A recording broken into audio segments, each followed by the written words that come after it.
Thank you guys for joining us today on our quarterly Hort Agent Update. Today we're going to talk about efficient labor strategies for small farms and a few other program updates. So we will get started. So in the next 45 minutes, 50 minutes, almost an hour, we will talk about some housekeeping and program updates, a summary of our Labor for Small Farms webinar that we did back in July. We will have time for question and answer, and then we will also plug in our future dates and topics for our last session of this year. So housekeeping, I always say this at the beginning of all of these, but attendance will be posted on CURS, and the recording of this will be posted on the CCD's YouTube page, and I have our little link there. And then feel free to drop any questions and comments that you guys have in the chat. Also, I will say, as long as your Zoom name is reflective of the name that you use in CURS, I will be able to take your attendance. But if you know that it is not, feel free to drop your name in the chat also, so I can make sure to count everybody. But we'll start off with a few program updates. So in July, we celebrated Cut Flower Month. If you guys were on our Hort Agent Update in the summer, it was all about cut flowers. So our CCD team, you can see us here in the corner. We have our two CCD fellows on the outside, Lexi and Megan, and then myself, Alexis and Emily, all attended the production and marketing focused cut flower field days in conjunction with the Horticulture Council. So it was really great to get out there. We had some really awesome host farms. And we're able to do some very cool presentations with some cut flower growers across the state in the end of July and in August. So that was really awesome. We also, Emily and I worked on a 2025 marketing package specifically for cut flower growers. We also did some shareable and customizable images for Kentucky Grown Cut Flower Month.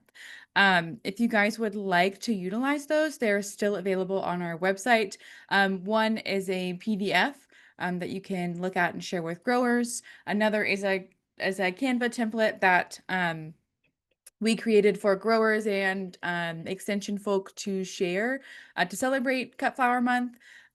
You could still feel free to use those images or think about those for next year, but we will have another set of them coming up next July for Cut Flower Month also. So we'll have some new stuff next summer, but we've had 183 downloads on our PDF, which is really great. And while we're talking about it, I wanted to just note a few things that if you wanted to look back at it, you could do with it.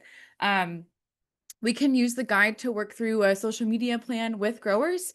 Emily and I have a weekly and monthly calendar guide to kind of help growers get started on their social media plans using the Facebook Meta Suite. And there's also some inspiration for Facebook posts, kind of some examples in there. As I said a few minutes ago, be on the lookout for next year's collection, which you as agents can use on your Facebook pages and in your social media, but also growers can use to celebrate Kentucky Grown Cut Flower Month. And then also at the end of that guide, we have some sample language for growers to include in their farm newsletter, which is really great. And you guys could also read that and maybe get some ideas. It's a really cool guide that Emily and I put together. So feel free to use it still. It's definitely still applicable, even though Cut Flower Month has passed. But I think we did some cool stuff. So I just wanted to make sure you guys were aware of those resources and to share them with you guys. And in the same vein, I would like to remind you that we have our Kentucky Commercial Cut Flower Grower Directory. You all can use this to see what kind of cut flower growers are in your county. And you can use this map to work with them. If you have a grower that comes in is interested in doing cut flower production and they're like, I don't know who else in the area is doing this, this map would be a way that you could show them kind of the competitiveness in the area, but also a really cool directory that the public can use to find different sources of cut flowers, whether that's for a CSA, a farmer's market, things like that. As we talked about last time, our cut flower farm numbers have really grown from 35 farms in 2020 to 159 in 2024, which is awesome. And there is a QR code in the bottom corner that you guys can scan that will link to this map. Also wanted to plug our crop profiles and publications. We have tons of cut flower resources coming off of cut flower month and just to make sure you guys are aware. So profiles, publications, videos on our YouTube page, all of that information can be found on our CCD cut flower page, which is linked here with the QR code. But I always want to plug these because we have a lot of really great resources for cut flowers and for a lot of other specialty crops. So I just want to continuously remind you guys. And then we also, if you guys got my email maybe 2 weeks ago, we're having a cut flower train the trainer, which is really exciting. It's going to be the Horticulture Council, us in the Department of Ag Econ and the Department of Horticulture, and a few others that are putting together 4 different opportunities for agents to learn about tools to use when working with cut flower growers. All of these dates are available in KERS, and you all will get KERS credit for attending. You can see on the flyer here the different 4 different locations. Wanted to say thank you to our agents that are on that are letting us host with them. Lunch is included. You will need to bring a $20 check with you to pay for lunch. But I will say space is already half full, and we have some really great lecture and hands-on activities for you guys to participate in. So we're really excited about this. And I will say our hands-on activities will be looking at some soil blockers and then also constructing our own drip irrigation models that you guys can take home with you, which is something that we are really excited about. So if you have any questions, feel free to email me. My email is in the KERS event descriptions. And all of these are live, ready for you guys to RSVP. And they're already half full, so very popular. You got to get in while you can. And with that note, I will toss it over to Emily. All right. Morning, everyone. I apologize for my gravelly voice. I have a 1-year-old son in daycare, so I'm naturally sick, literally all the time. So I wanted to talk a little bit really quickly just about Marketing for All 3.0. I know a lot of you all have done other iterations of our Marketing for All courses where you had one of us, maybe Brett, if it was years ago, come out and do a presentation related to a marketing topic. And now we have this 3rd iteration where we did 1 this year and we're looking to do 3, possibly 4 next year. And basically what it is a 6-week commitment. So we'll come back 6 weeks in a row and work with the same group of growers every week. And we look to cap it at like 13 or 14. So we can really do some like awesome one-on-one workshopping time with the farmers. This is an example of the schedule we had for this spring where we did like a quad county area. How we worked with Shelby County, Henry County, Oldham County, and Trimble County. And you can see they kind of rotated whose office was hosting. So they took over like catering responsibilities for that week. And so it wasn't like all on one agent every week, 6 weeks in a row. It worked extremely well. For that, we did have most of the agents attend every one because they were also learning alongside the growers. But I don't think that's entirely necessary.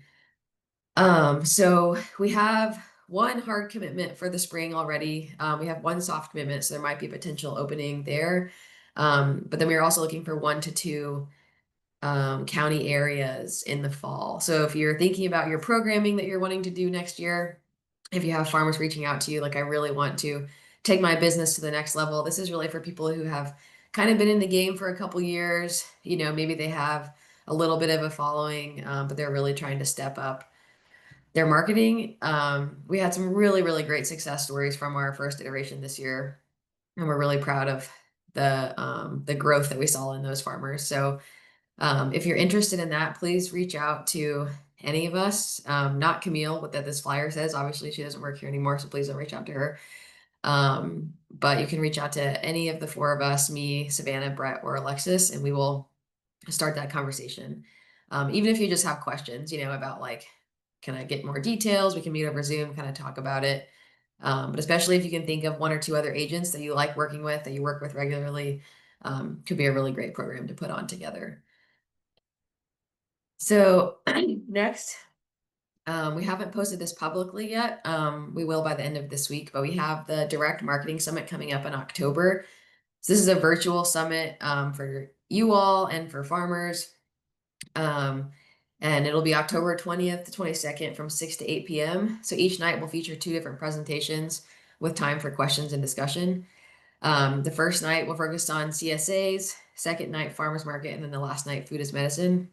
And we chose these topics based on feedback from farmers over the year about stuff that they needed some assistance on. So these are just some of the example presentations we have lined up.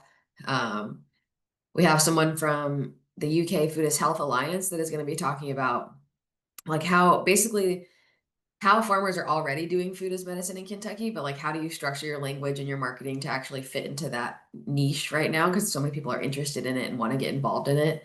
So we talk about a lot of resources that we have that you all would absolutely be able to use as well. So I'm really excited about that one. We're gonna do one of the CSA presentations about how, based on some research we have, a lot of people are hesitant to get into CSAs because of the affordability of it, otherwise known as it's not affordable. And so we're going to kind of talk about how do you make it more affordable for your customers, how to market it in a way that makes sense to them in terms of preserving their pocketbook and things like that. And then lastly, on the farmers market night, we have someone talking about seasonal marketing opportunities for farmers markets. So if any of you all work with your farmers markets, that could be a really good one to attend as well. So you can attend one night, all 3 nights. It's totally up to you. The registration for that will be going out next week, so you should see it on Facebook. We can send out an email as well. All right. I'm gonna pass it over to Brett.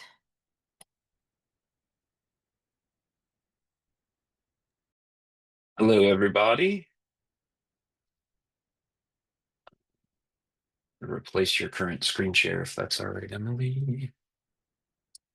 So I'm on the CCD site here, and I'm just showing you this. There's this page that we've introduced these news items to what we do here at the CCD.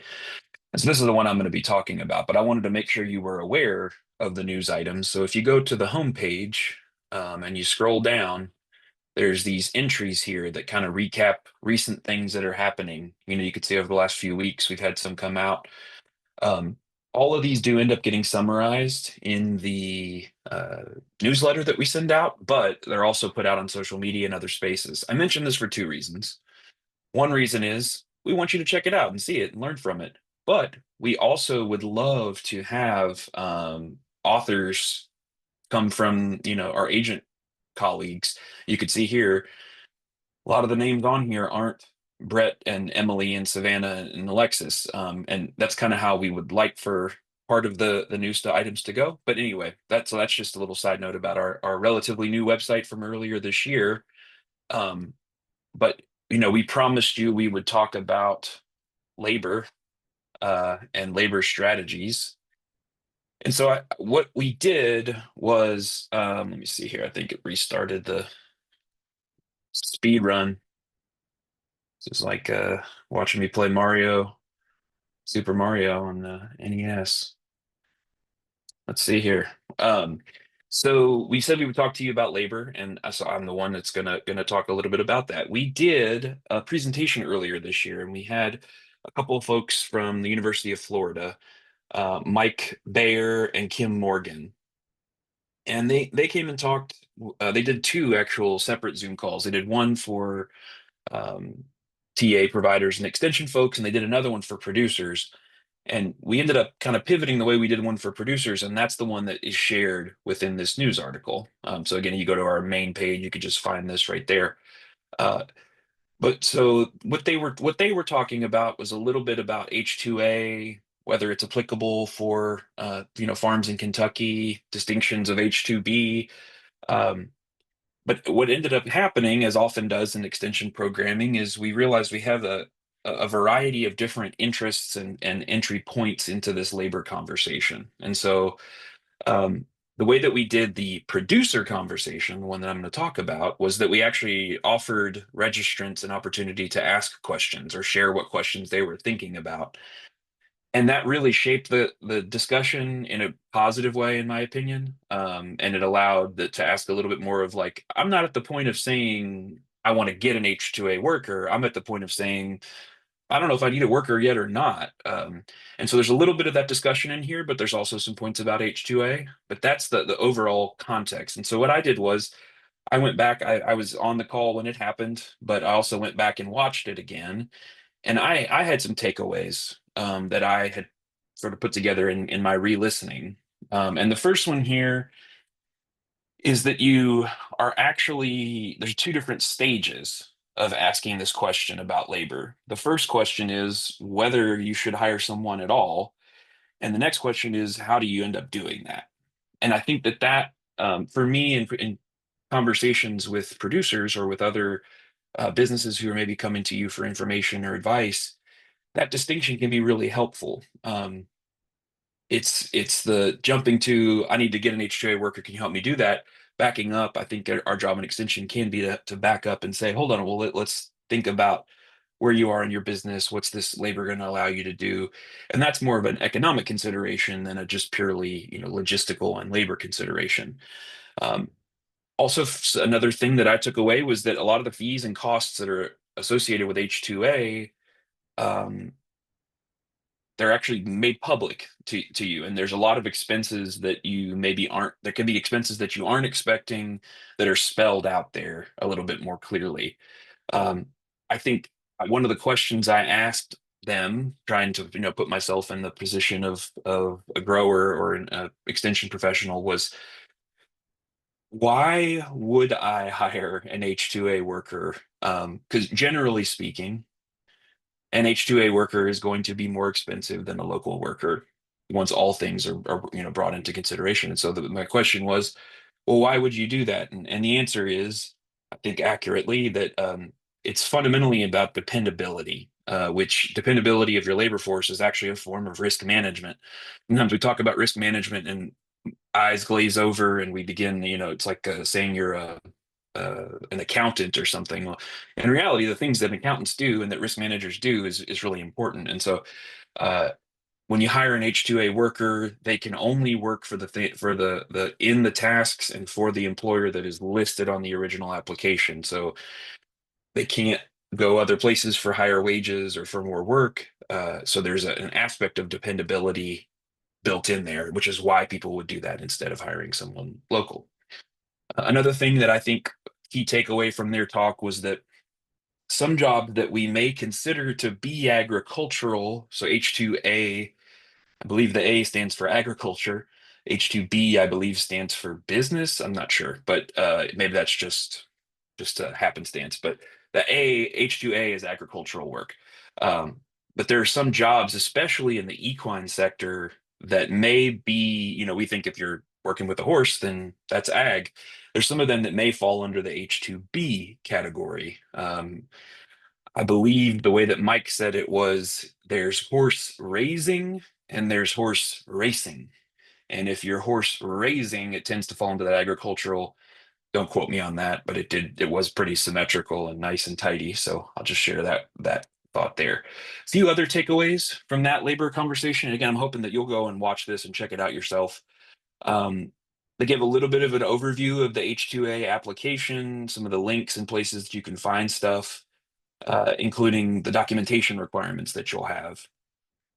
There was a discussion of this farm labor contractor. So farm labor contractors are organizations that bring in farm laborers, and that might be, and rather than a farmer contracting to get their own H2A worker to come and having to go through all that, the farm labor contractor actually hires and furnishes labor which the farm then subcontracts with them. So they have workers, something like a temp agency.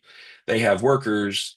You can pay the contractor in order to get access to that labor pool. They have to be licensed. There's some other considerations to think about there, but there was several mentions of a couple organizations in that video that I think could be really useful. But they were really, I think, they emphasized this for the scale of farmer, a lot of the scale of farmer that a lot of us are working with as a potential avenue to explore. They did also talk a little bit about some of the OSHA requirements, including newer emergent aspects related to heat plans. Seems like we're having these crazy heat waves, and that obviously has implications for human health. So there's a consideration there with H2A. There's also in that news story, and Mike references it during the presentation. There's several very useful documents, which are kind of collections of a bunch of links and people who are good points of contact. That I found that to be one of the biggest and most useful, the biggest contributions and most useful pieces coming out of these presentations. But the thing I wanted to ask, as we were talking, you sometimes you have an idea, you invite somebody, you think you talk through what's going to happen, and it ultimately turns into this wasn't exactly what we thought it would be. We think it was really useful, but I wanted to ask your all's opinion on. I think a lot of our folks are more at the stage of let me hire my first employee or evaluate whether I should, and I wanted to hear if that's the case. What you all think about that? How do you all handle that now? Yeah, I'd love to hear your feedback on that.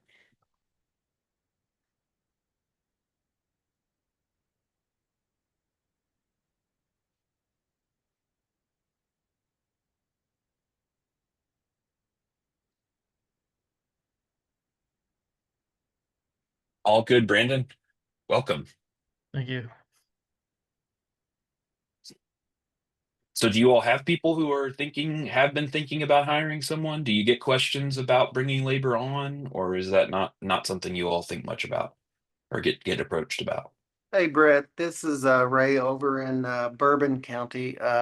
Yeah, we get that question from time to time, and it's a big question. I know you and I've talked about this before, but it's sort of a breaking point for operations that are wishing to grow.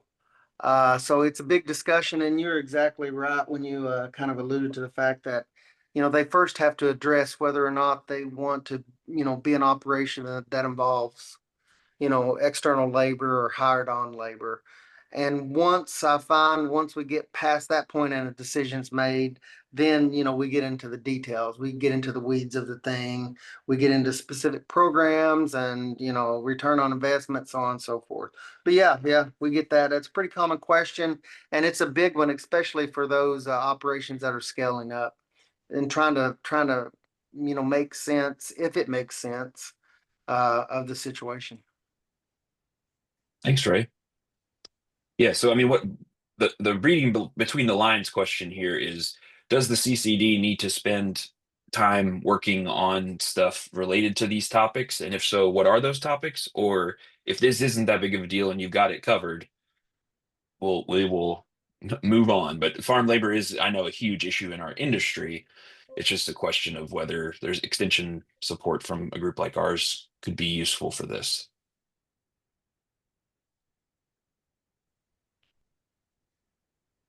Brett, this is Carol Hinton in Breckenridge County, Hi, Carol. and I'm not a horde agent, but I am a horde.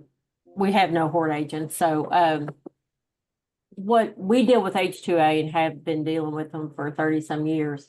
It's the idea of somebody may add a new enterprise from tobacco to flowers or something. It's being able to figure out how to manage their time and how to afford them because H2A is so expensive. And I think I see it where someone may start venturing into and I don't know, how do you do it? How do you teach somebody on how to price their product well enough to pay for their H2A labor or any labor at all? And then second thing is we have some school programs here that you can kids can sign up with in their ag class and spend 3 to 6 hours out of the classroom and working for farms. And so those are a very neat, that's a very neat situation. And that's the kid, the students really don't need anything but a couple of classes, and so they don't need them in class. So that might be something in the future counties could look into, is work through their ag department to, and the student gets experience, but then you've actually got a farm laborer or somebody that's going to come to work every day, and how to plan their day. And, here's the things we need to do every day, because some of us, and my kids have started in the flower business, we can't afford that labor. But if we could hire somebody, we've got to utilize their time and use their time wisely. So that, and again, I'm just dabbling in that kind of stuff personally, but, and we sell things, and people tell us all the time, you're too cheap. And I said, yeah, but it's just us working it. We don't have any labor right now. So I think the pricing aspect, once you do get labor, and then working on some of these other avenues of what's out there. Thank you, Carol. That's super helpful. And yeah, we want these to be open to pretty much any agent. We don't check if you checked, I wouldn't have a horticulture ID to check at the door to let me in either. So we like to have you here. And yeah, I mean, you make a really good point about the the fact that there's sometimes where the growers that we end up interacting with, H2A is a brand new thing, but for us in Kentucky, in the tobacco side of things, I mean, we're a pretty big H2A state, especially for our size, even now, much less a couple years ago. So yeah, the great points. Does that student program, does it have any kind of name, or is it just sort of It's a co-op student, and co-op okay? students used to just go to your local pharmacies and maybe your tractor dealership. Soil Conservation picks one up every once in a while, but it's a co-op program. And actually they started letting ag students do some of that, or, the ag teachers said, hey, we need farms for these kids to go on. So then you may have to work with your ag teacher to do that. But, and they have parameters as, okay, you've got to learn something, you've got to increase your skills. I've had kids to do it and fell in love with their job. So this is what I want to do the rest of my life. Or, and then there's kids that come out, we usually have them in extension, or we used to before rules got so horrible. And they said, oh my gosh, I don't want to be an extension. I've got too many things to do. It's not just sitting here. I can't play on my phone all day long. When we get a co-op student, we want them to be active and learning about the business. So just check with your school system and see if they have a co-op work. I don't even know if it's even got a name, but it's co-op students. Cool. That's great. Yeah. I think thinking, creatively about how extension as this part of the university can play a role in some of that career assessment and experience and all of that, I think it seems like a win-win across the board.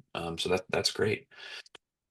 Anybody else have any thoughts on this? I know that you all tune in to hear Savannah's funny jokes, but maybe you tuned in for labor. Any other labor related things that you maybe would like to hear more about, or that you'd like for us to think about working on?